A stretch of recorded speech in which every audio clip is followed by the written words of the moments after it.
Hello guys, today I'm going to talk about the optional class which was introduced in Java 8. So I have created two examples here with Java 1.7 and Java 1.8 examples.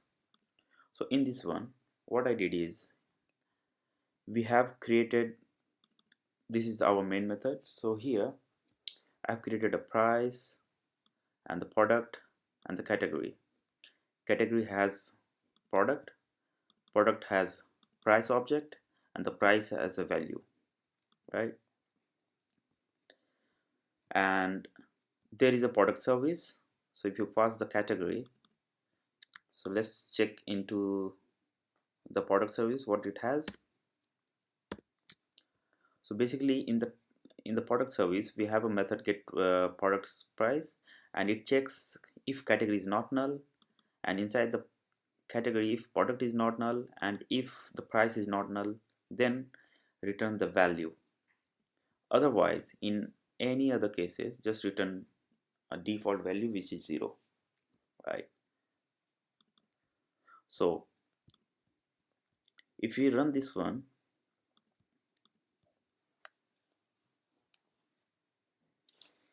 we get the price as a 10 because everything is passed, there is a no null here. But what about if I pass a null and the category? So it should return the default value. So how optional is going to help us? Let's see in this another example of Java 1.8.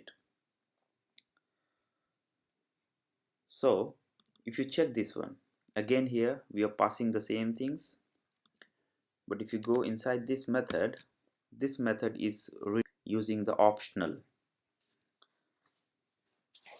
So you see here we are passing a category, and the category we are making that category is an optional here, optional, and then we are calling a method flat map. From the price get value, or else get the default value. So it has just a little bit change in your code, our source code.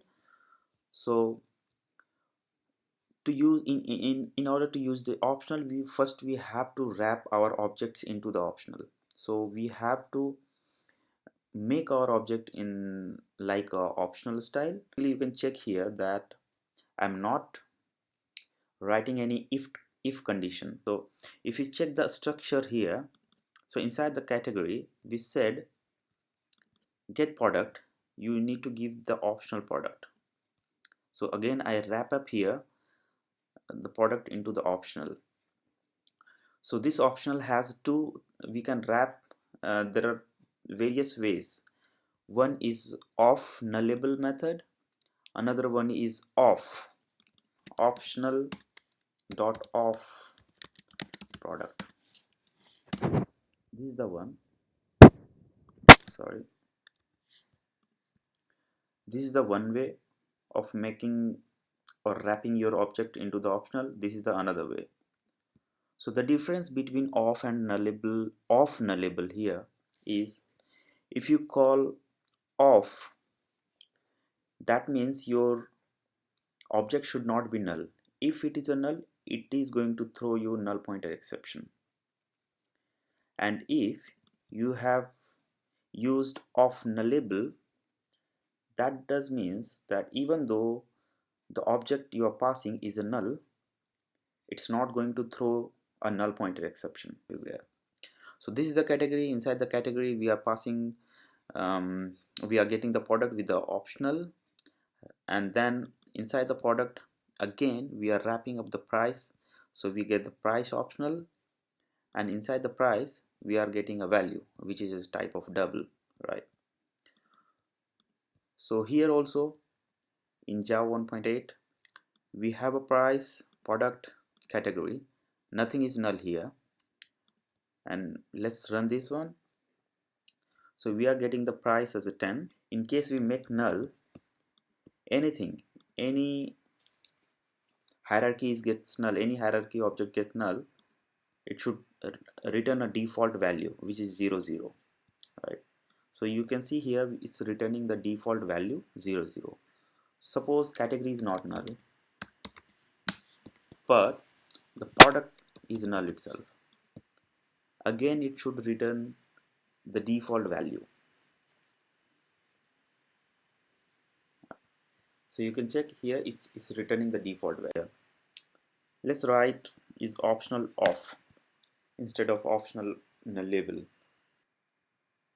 Here we go.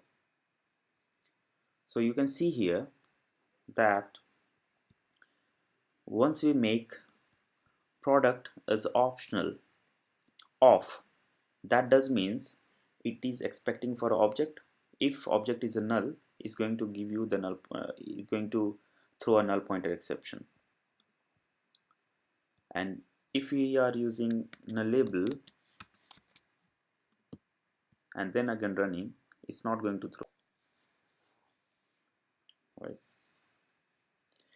Some of the requirement is like, okay, so all the objects is nulls, but still I need a default value. So in that case, this optional is very useful, and this is the way to use this optional.